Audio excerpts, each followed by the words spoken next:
ধনৰ কাৰণে নিজৰ পিতৃয়ে কেনেকৈ পুত্ৰক কাটিবলৈ গ'ল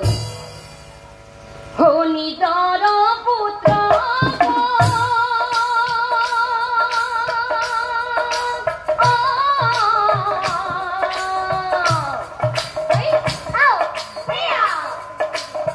বলি কাটি বলো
প্ৰথমতে এই শিশুটি হালৰ পৰা উলিয়াই আনা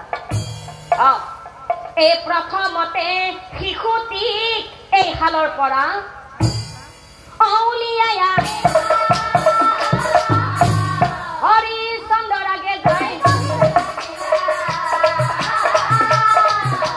হৰিচন্দ্ৰৰ আগে যায় ৰজা হৰিচন্দ্ৰ তোমাৰ কথাৰ কেৱল আমি প্ৰমাণহে চাইছিলো তুমি কি কৰিছিলা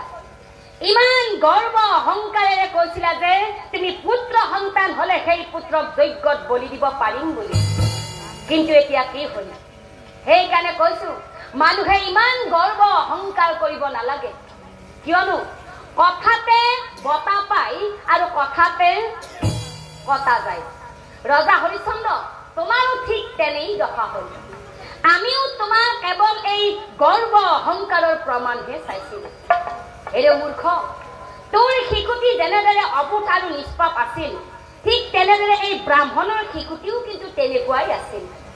তুমি নিজৰ স্বাৰ্থৰ কাৰণে এই শিশুটিক ইয়াতে বলি দিব ওলাইছিলা হেৰ মূৰ্খ তুমিতো নাজানো মানুহৰতে